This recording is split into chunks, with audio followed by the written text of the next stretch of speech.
Hi, and welcome to this week's From the Vault episode from the Magdalen House podcast. We are a 501c3 nonprofit organization based in Dallas, Texas, and known affectionately by many as Maggies. Every first and third Wednesday, we share an episode from one of our 3 podcast series. In our From the Vault episodes, we share past podcast releases from our 3 different podcast series: RecoverED, Recovered, Interviews with Alcoholics, and Hope for the Family.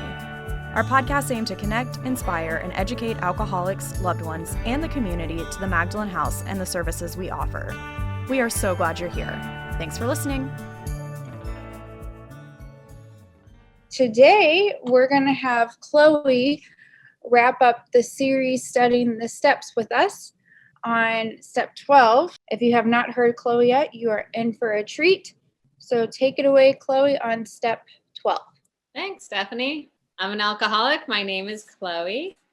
My sobriety date is July 7th, 1992, and I am the director of programs at the Magdalen House. I have a home group. I have a sponsor. She has a sponsor, and I am a sponsor. And, one of the funny things about step 12 that I was thinking about is that, as a sponsor, I have spent a whole lot of time reading doctor's opinion with people. Those first handful of chapters in the book, we get the opportunity to go over a lot with new people. It is, a lot less frequent that I have the opportunity to go through these later chapters with people. And it just, is the sad facts with alcoholism. We just, staying sober, it's not a guarantee. It requires a lot of work, and there's a lot of work that happens between step 1 and step 12. So that being said, let's start with what step 12 actually is.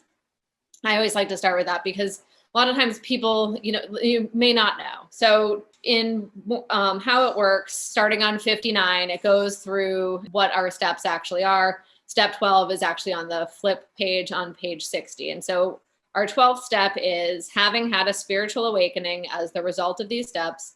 We tried to carry this message to alcoholics and to practice these principles in all our affairs. And a lot of times, that gets broken down to just be, helping others. And that's not really, that is what step 12 is, but that leaves out a lot. So I just kind of want to break down what this actually says to begin with. And so in that step, it talks about, we tried to carry this message to alcoholics. And so the question is, what is the message that we're carrying to alcoholics? What is this message? This message is what the first part of that sentence says: having had a spiritual awakening as the result of these steps. It's not a result of the steps. It's not one of the things that we get by doing the steps. It's the result of the steps. It's what we get. We get this spiritual awakening. And so that's the message that we're carrying to others. We are carrying the message that if you do these steps, you will be awakened spiritually. And so, in truth, we can't really carry a message until we've had that spiritual awakening. That doesn't mean we can't be helpful. That doesn't mean that we can't, give rides or give words of hope or be, a closed-mouthed friend or, all of those things. But we can't effectively carry a message that we don't have. And, we have this spiritual awakening by the 12th step. And so that's, as a sponsor, that's my job, is to prepare the women that I work with to be sponsors. I always like to start with the idea that, if anything I say this morning can't be reconciled in the big book, ignore it. And if it's in conflict with what your sponsor tells you, do what she says. I'm not in here trying to, take her place. I'm just here to tell you my experience with this stuff. And I know that everybody has their own little ways of doing things differently. So, I'm just here to talk about my experience, and I welcome any and all questions. So if at any point you want to ask me something, just jump in. Okay, so we're carrying the message that we have had a spiritual awakening as the result of these steps. So that's the first part of this. The first time when I first went through the steps, and then I got to step 12 and my sponsor says, now you're ready to sponsor other people, I did not feel ready to sponsor other people. It felt like this huge, responsibility. I thought that for sure I was going to kill people. I was going to say the wrong thing. Everybody was going to drink and die. It felt like this huge, I just felt really underqualified, and this step reminds me that the only thing I need to do is have had an experience with these 12 steps and then to sit down and share that experience with the new person. That's it. I don't have to have, a PhD in psychology. I don't have to have had the same story as the woman that I'm working with. We can have completely different stories. We can come from really different backgrounds. All I have to have is that experience and, the commitment to sharing that experience with the new woman. Because again, like I have had, I don't know why this story is coming to mind, but I'm going to share it since it did. When I first moved to Texas about 8 years ago, a girl that I sponsored from New Hampshire, her name was Amy. She called me and she was freaking out. She was sponsoring this new woman named Kaylin, who had been in and out for years. She could never get more than a few days sober. And Kaylin at this point was 2 weeks sober. And that was like a miracle, And the night before, Amy and Kaylin and a whole bunch of women were doing what we do. They had all gotten into Amy's car and driven to Boston to go to an AA meeting. They were, experiencing fellowship and community and just, the real, the gifts of this program that we get, which is this, this group of women. And while they were there, Kaylin's boyfriend was driving his car with her 7-year-old daughter in the backseat. A drunk driver hit him and he was killed instantly, and her daughter was on life support. About a week later, she had to make the decision to pull the plug on her 7-year-old daughter. Kaylin was 2 weeks sober, and she's still sober today. That girl could not get 3 days sober, and she had something happen to her, which I think, I always had this lurking notion in the back of my head that if something happened to my kids, I wouldn't be able to stay sober through it. These little things that God's not big enough to help me if this happens, if it ever gets that bad. So on one hand, I got to watch Kaylin walk through this horrific experience and stay sober through it. I got to watch the women of Alcoholics Anonymous and her sponsorship family just circle around her. They spent those days in the hospital while her daughter was on life support, and they just loved her through it. And sometimes that's all we have to do. Amy, her sponsor, felt completely unqualified, totally unqualified to be able to help in this situation, which of course she was, just like I would be. She didn't have to have that shared experience. All she had to have was love and, just to keep praying and to keep reaching out to other people so that she was getting support. But really, this is just about love, right? This is just about love and being there for each other and showing up for each other. And this is way out of order, but on page 133 in the Family Afterward, it is, one of my favorite parts of the book. The very top of the page, it says, "We are sure that God wants us to be happy, joyous, and free. We cannot subscribe to the belief that this life is a vale of tears, though it once was just that for many of us. But it is clear that we made our own misery. God didn't do it. Avoid then the deliberate manufacture of misery. But if trouble comes, cheerfully capitalize it as an opportunity to demonstrate his omnipotence." And, life happens. Life does not stop happening just because we get sober, and hard things continue to happen. And what we get to do is we get to rely on this God that we've now developed a relationship with. We get to use that fellowship that we've had grow up around us.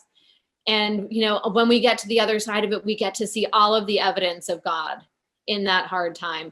And it's the best demonstration of the real miracle that we get here. I've talked a lot here with you all about the divorce that I went through a year ago, and how I want God to demonstrate his omnipotence in my life is through shiny things. Like I want my kid is an honors student sticker on the back of my car.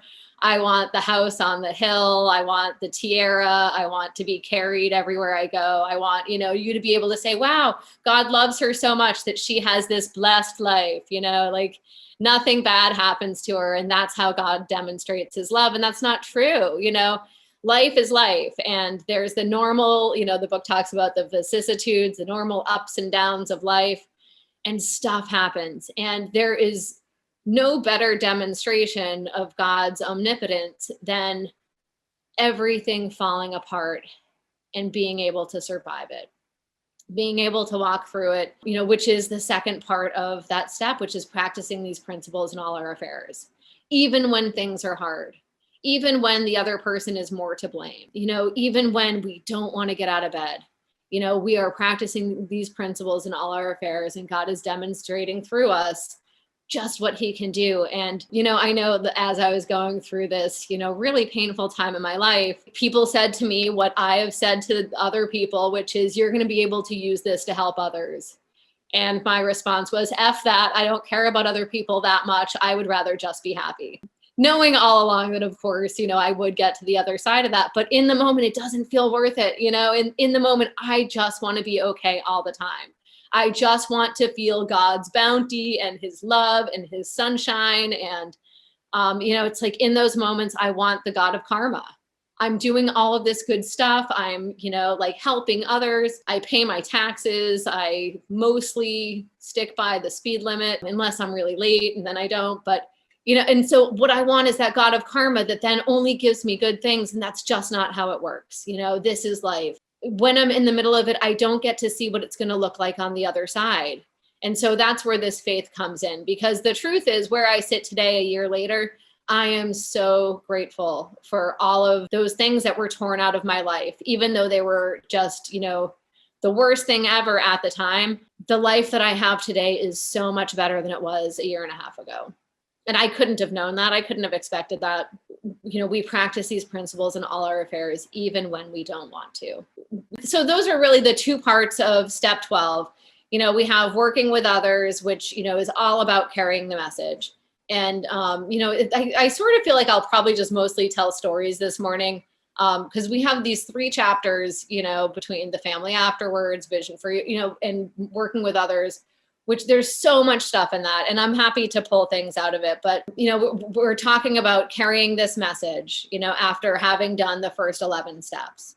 We've now entered the world of the spirit, and our job is to carry this message to the people that are sick and suffering. And so how do we do that, right? When I was first getting sober, and there's still tons of 12-step work. Like, I don't want to pretend like back in the old days when I got sober, it was so different than it is now.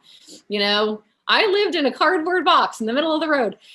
My experience then was really different than my experience today. I was, my phone number was in our little local CSO office, and I would get 12-step calls, and I would, grab another, recovered friend, and we would go out to a trailer in the woods and sit and, talk to a drunk woman who was, dying. And I got, a lot of those experiences in the early days. And I don't know if it was just, then I don't know what's changed. I think, treatment is a lot more available today than it used to be. I think the insurance industry has changed a lot of that. But it's really rare that I get to meet a woman today who hasn't been to treatment, who hasn't been in and out of AA for years. It does happen sometimes, but today, our local intergroup office has something called Night Watch. And I think you have to maybe have a year or 2 sober to be part of that. But it is the same thing. My phone number is, listed there, and I sign up to volunteer to take phone calls at night. And so, I do get that opportunity. It is different. It looks different today, but we have so many chances to carry this message. Whether it's going into treatment centers, going into detoxes, going into jails. And my first suggestion to the women that I sponsor is to have a home group. If we start with having a home group and having a service position at that home group, that's generally where we find these opportunities to carry the message into facilities. When I was first getting sober, I was in Tucson, Arizona. There was really strong recovery there. And I was able to just sort of be this baby. I could just be this kid in AA and not have to really, take responsibility. I could just kind of show up at meetings. And when I moved to, but I knew what the message was. I knew what was the solution to alcoholism. And so when I moved to Maine, I wasn't finding that. And, that fellowship that grows up around us that I had experienced in Tucson, I wasn't finding it in Maine. And if anybody has moved in sobriety, I've done it a bunch of times, and it's always hard. We don't like change a lot of times, and it takes a while to establish that new community. And so I moved to Maine, and they weren't doing it right there. I didn't like their AA. I felt like it was, middle of the road. There wasn't a lot of solution. The old timers were so crusty and miserable. And, They would say things like, if your ass falls off, you take it, you put it in a bag and take it to a meeting. Meetings were the solution to everything. And I was so obnoxious. I would basically carry my little soapbox into every meeting, and I would do these drive-bys. I would wait until, somebody said something that was, middle of the road, and I would just fire off right after them. And I'm this kid, with 9 months sober. No, I guess I had a year and a half sober. And I was on a mission, and my motives were good, but I wasn't showing, patience, tolerance, and love. I would wait till they spoke, and then I would fire off you're killing people. The solution is God. It's not, going to a meeting. And needless to say, I didn't make a lot of friends. The message I was carrying was not very attractive. This is about attraction, not promotion. And I was all about promoting the 12 steps because I knew people are dying, and that's the truth here, guys. People are dying, and they need the message of Alcoholics Anonymous, but the way that we carry it is going to make the difference between whether they can hear it from us or not. And so I had a period of growth that had to happen. One of the first things I did was I became a home group member at that crusty meeting where people would say, I do all 12 steps every morning before I get out of bed. These people, honestly, they had never done a 4-step. I feel very comfortable taking their inventory in that.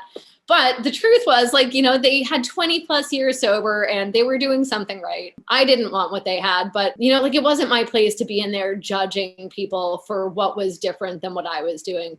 And so I became a home group member there, and I was given the key to the church, and I was made the coffee maker. I did setup every week, and it saved my life. I was miserable in Maine in a lot of ways. I don't know if I would have kept going to those meetings because they just weren't feeding me in the way that I wanted them to. I'm so selfish. I want to go. I want to take. I want to be filled up. I want to hear a message. And I wasn't getting that. But by having that key, I had to show up every week.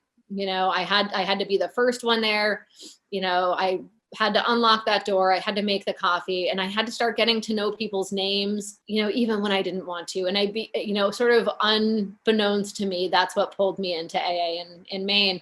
And from there, I felt like that group was home, even though I wouldn't have picked it, and I learned how to carry a message that wasn't making somebody else wrong. I just shared my experience with these 12 steps. And when I wasn't saying what you're doing wrong and that you're killing people, I could just say, here's what I did. Here's what step 1 was for me.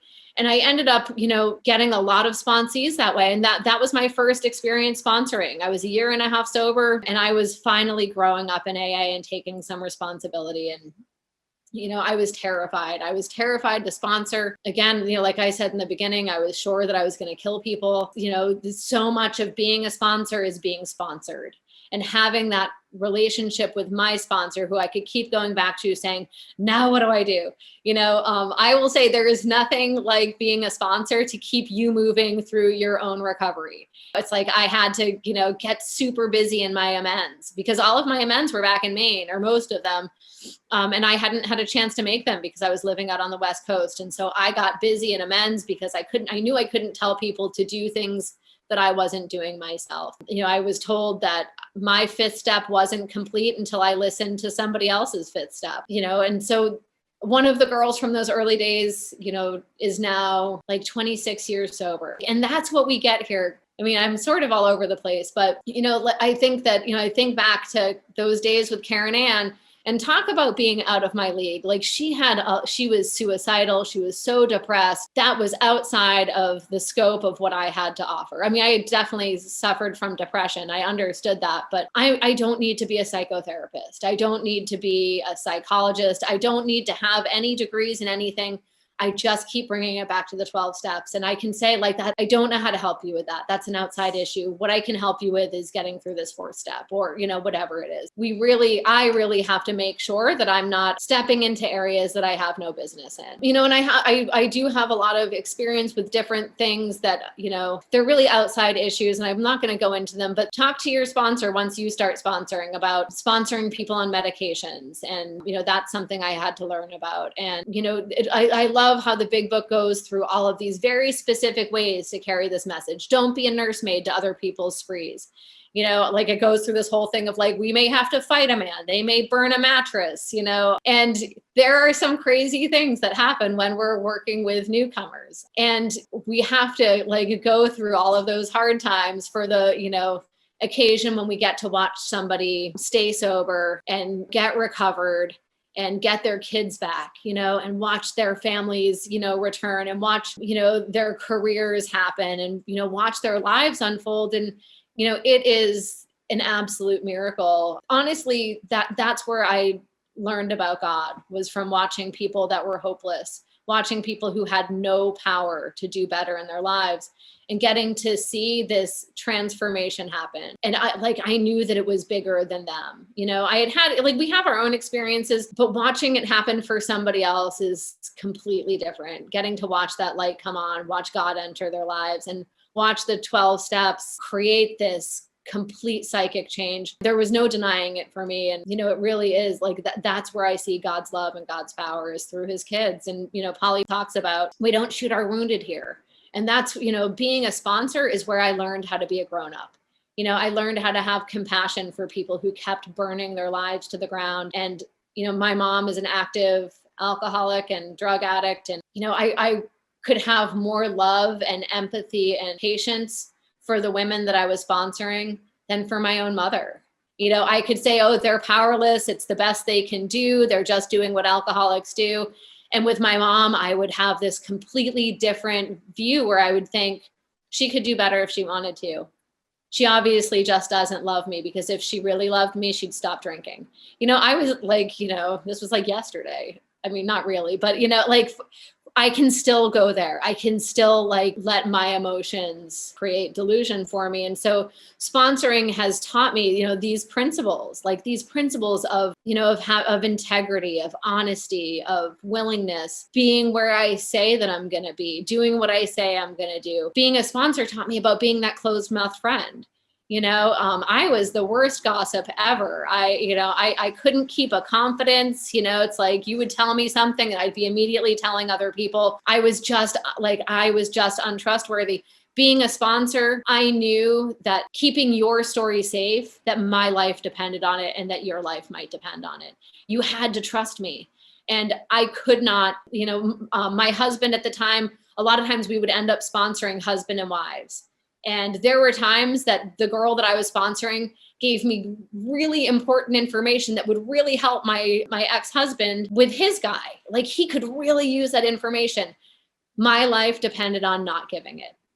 As a sponsor, and I'm talking to you all as, sponsors or potential sponsors, the most important thing that you can do is to keep a confidence. If you do nothing else, that's the most important thing, is that when the women come to you, tell their 5th step, share their 10th steps, that it stays with you. I became a foster parent in sobriety. And when you go through that, you become a mandated reporter. And so, legally I was bound to, if abuse was happening with a child, I had to share it. And so what I would do is, when I first started sponsoring people, I would tell them that. I would say, I'm a mandated reporter. So if there is abuse, don't tell me, because I don't want to be put in the position of, of feeling like I need to tell that.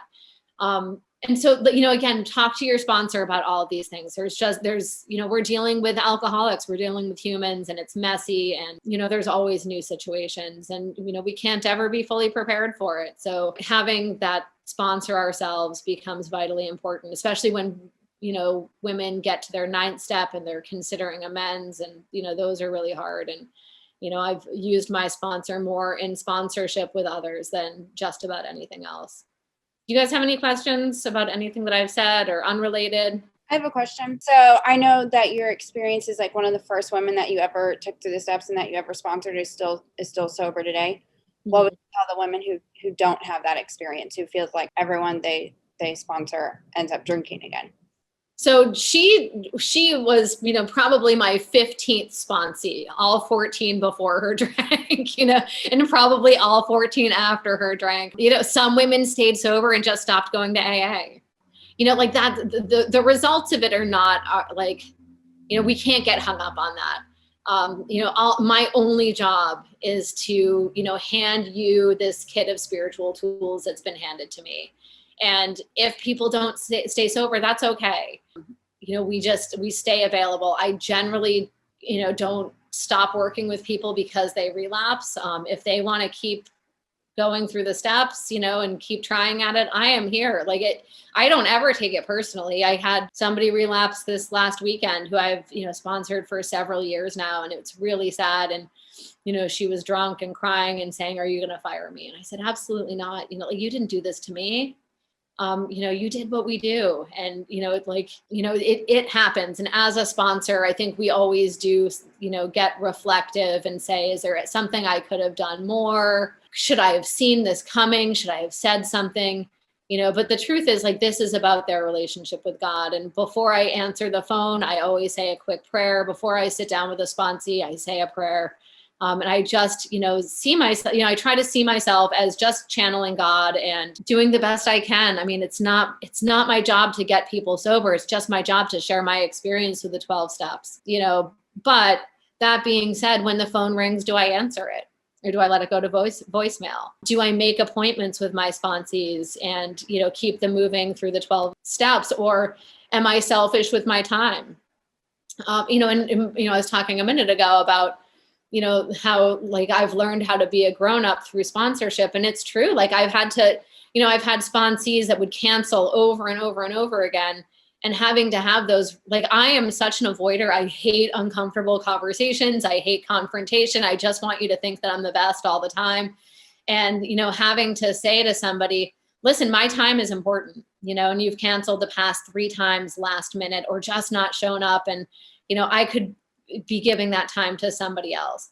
And, having to be willing to be honest with somebody when I would rather avoid it. That's been one of the gifts of sponsorship, having to be selfless and give of that time that I'd rather be in sweatpants, drinking a cup of coffee, having people at the house at 6:30, 7:30 on a weekend morning, and being grateful for it. I'm not always grateful for it, when I'm getting ready for it. I'll be lying in bed thinking, why did I do this again?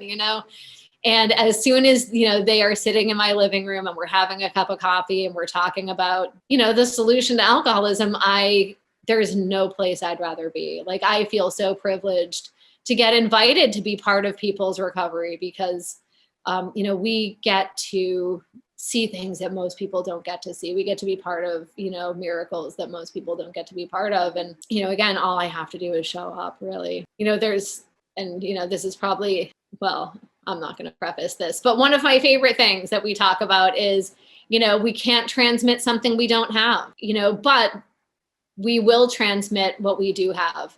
And so if I am not making amends, if I'm not doing 10 steps, if I'm not, doing prayer and meditation and I'm trying to sponsor people, I'm going to see that in my sponsees.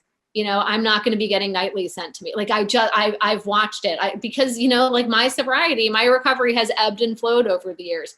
When I am not recovered, I see it in my sponsees, and so we cannot transmit what we don't have, and we will transmit what we do have. And if I want to be effectively helping others, I need to be recovered.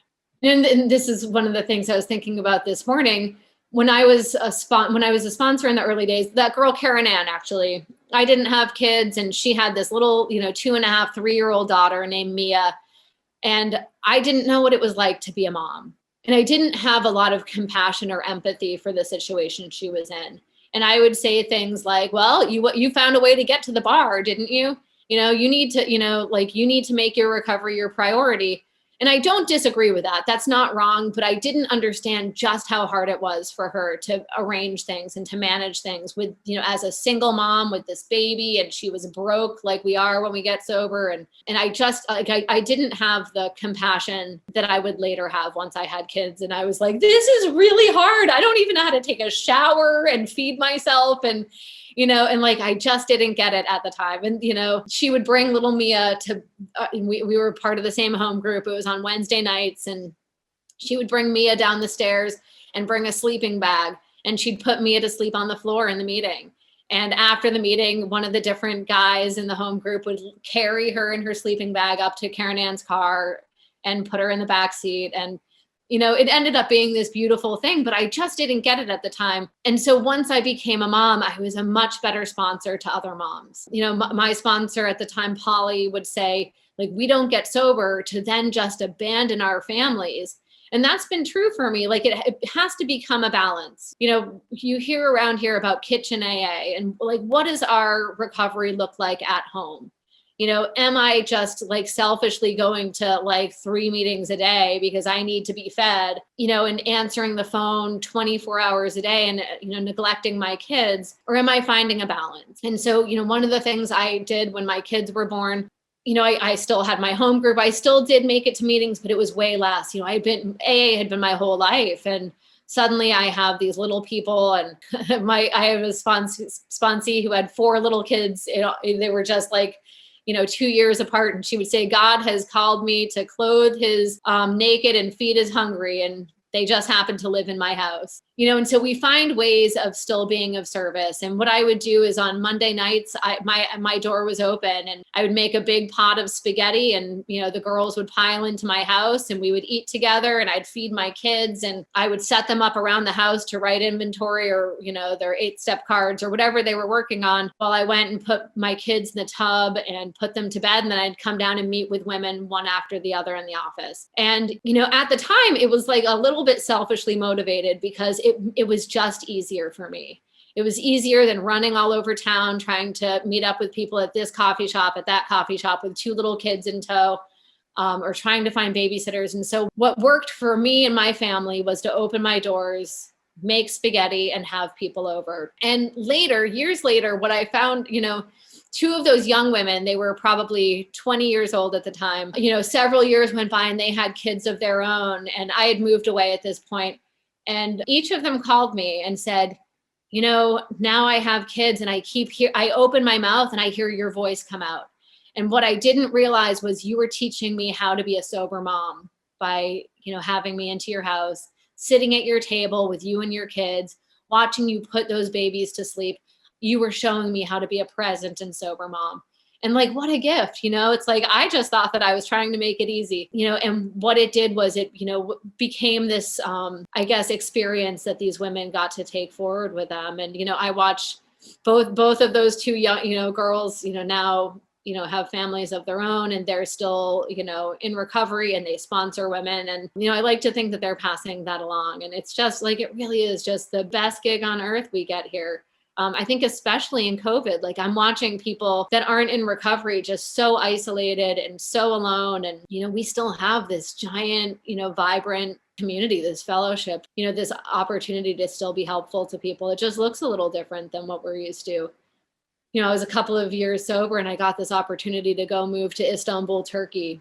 And I lived there for 6 months, and I got to be part of AA there. And it was just the coolest thing. And one of the things that I loved most is my home group members from Maine would call me, and they would send me letters. And, like, I still had that connection. I had, this fellowship in Istanbul, but I had my people back in Maine. I had my home group back in Maine, and it was this safe landing spot that I knew I could pick up the phone and call any of them at any point. It's just huge. It's, this fellowship, this program is based on being there for each other. And it's a really pretty incredible thing. You guys have any more questions? I'll ask a question. First, I want to say I'm so glad that you touched on Kitchen AA, because one of my Jimmy D, what he says that if you're not working your program at home, you're not working your program at all. Yeah. And I just love that so much. But my next question would be, I know you said you don't shoot your wounded, which I love too. Is there a point where letting a sponsee go or have her own experience with somebody else would be the right decision to make? Or what do you do if a sponsee stops calling? Do you follow up with them? Like, what would be your suggestions around that area? Well, in some ways, I think that's where the promises of 10 and 11 come in, because every person in every situation is so different. And so it's about like waiting for that inspiration, that intuitive thought. But I would say in general, like some conversations I've had with sponsees in the past is, you are unsponsorable right now. Like, I am your sponsor in name only. You are just doing whatever you want. You are, like, you're not coming to me with anything. It's like, you may think I'm your sponsor, but this isn't what sponsorship is. So like, I generally find that people fire themselves. Like, it's not really on me to say, I won't sponsor you anymore, but I will say, if you drink again, I don't want you to think that you were doing AA and it didn't work. AA does work. The 12 steps do work, but only if you're doing them, only if you are absolutely abandoning yourself to this. And that's not what you are doing. So if and when you drink again, please do not say that this didn't work.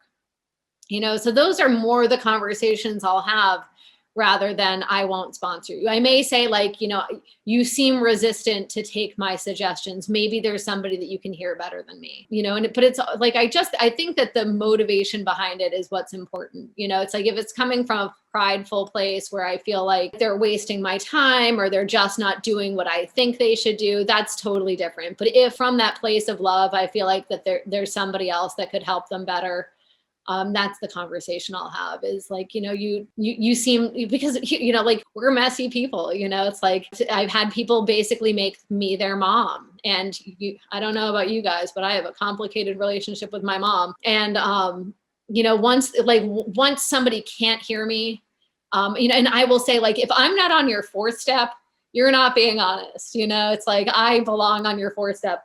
And if you can't share that piece of inventory with me, that's fine. But you need to share it with somebody, because I think every sponsor I've had has been on my 4 steps or on my nightlies or on my 10th steps, because my sponsor generally doesn't tell me what I want to hear. And so, but with sponsees, if it gets to a place where they either have so many resentments against me, or they only hear their mom every time I open my mouth, or we're just not clicking, or they need something different, it's not about me. I've been quote unquote fired plenty of times. And if any of you are in the position of wanting to change sponsors, don't worry about your sponsor's feelings. Like, I never want my, I usually tell my sponsees, like, this doesn't have to be forever. Like, let's get through the 12, if at any point this stops working for you, please just find somebody else. And so, I think that that's important, that, again, this is all just about helping somebody else. And if I'm not the one to help them, that's okay. I want them to get whatever help they can from whoever they can hear it from. Is that what you were looking for? Yes. I like the not sponsorable. Yeah. Oh, I've been totally unsponsorable multiple times. I know what I'm doing. I got this. But back to the kitchen AA though, like there's so many parts of that. And that, like, really what that is that's that second part of step 12 about practicing these principles in all our affairs, which we spend most of our time at home. And if I'm being kind and loving to people in AA, if I'm showing up with patience, kindliness, love, tolerance in my home group, but I'm going home and yelling at my kids and snapping at my partner and, cheating on my taxes, then like, I am not practicing these principles. All I'm doing is faking it when other people are watching. The people that I love most should be getting the best side of me. And, and I only say that because that hasn't been the truth for me.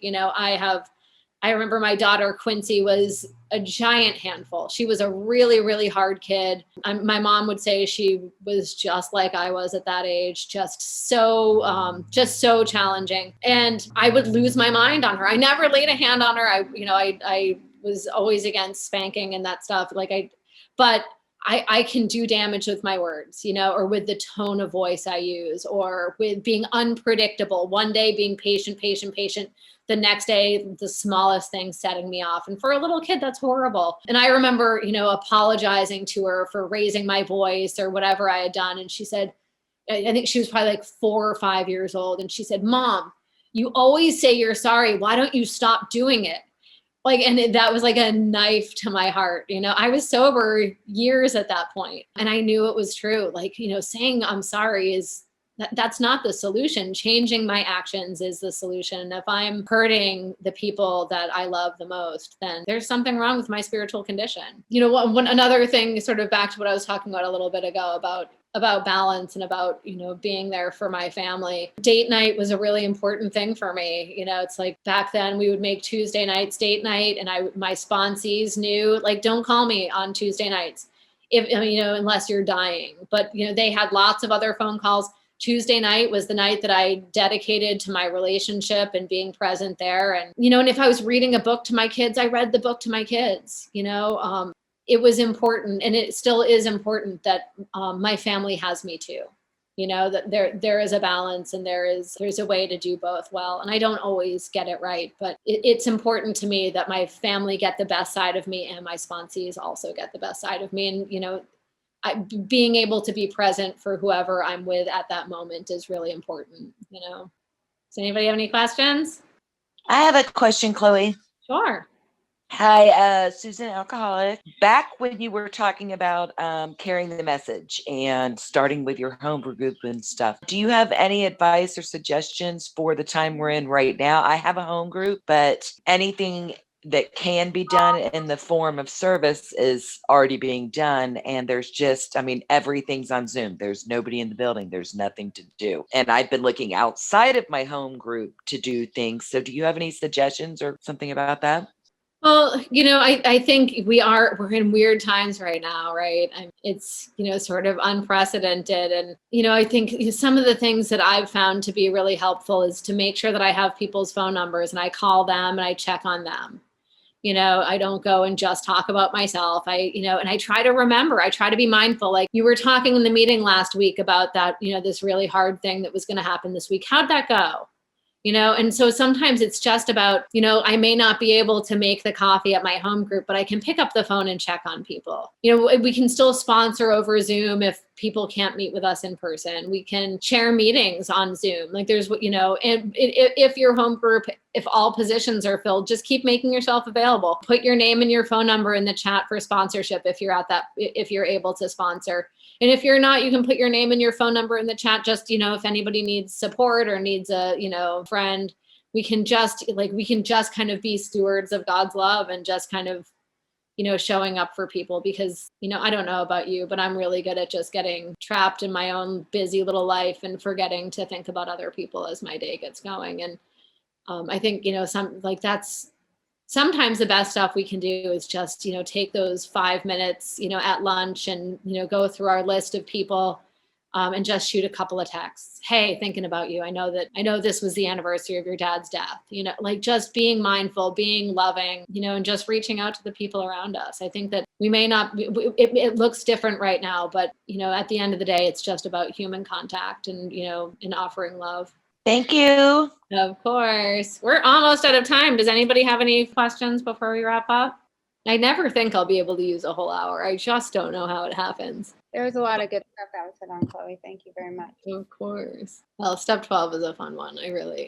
Because this is the stuff that we do for the rest of our lives, and I don't know about you guys, but when I was drinking, I had nothing to offer anybody. I just didn't. It was all about me all the time. It was all in my family. Everybody was always so concerned about what was happening with Chloe. Is Chloe okay? Is she, safe? Is she, the phone would ring, and I know my mom's heart would drop to see which Chloe was going to be on the other side of that phone. And being able to be awakened spiritually, what we get is we get to not be that source of drama and conflict and chaos for the people in our lives. We get to be the source of serenity and sanity and, support for those people. And, when I call my mom now, it's never about what's wrong with me. It's always about, how are you doing? What do you need? And I think that, it's that constant thought of others, it's like we finally have something real to offer other people. Like I have this real solution, it's like, and that's amazing. Like I have this way out, that has saved my life, and I am such a believer in it. And all I have to do is offer that to other people. And if they pick it up, great. If they don't, that's okay too. We don't have a monopoly on God, but being able to have a real purpose in life is something that I never expected. And it's, just this amazing byproduct of these 12 steps. I think that's it out of me. Thank you very much, Chloe. And thank you everybody who is here today. If you think of any questions later, feel free to call me. And if I don't have the answer, I will get them from Chloe. Y'all have a great day. Thank you. Hi guys. Thanks for being here with me this morning. We hope you've enjoyed this From the Vault re-release of the Magdalen House podcast. Tune in every first and third Wednesday for a release from one of our 3 podcast series. To learn more about the Magdalen House and the services we offer, visit magdalenhouse.org or follow us on your favorite social media channels by searching for the Magdalen House.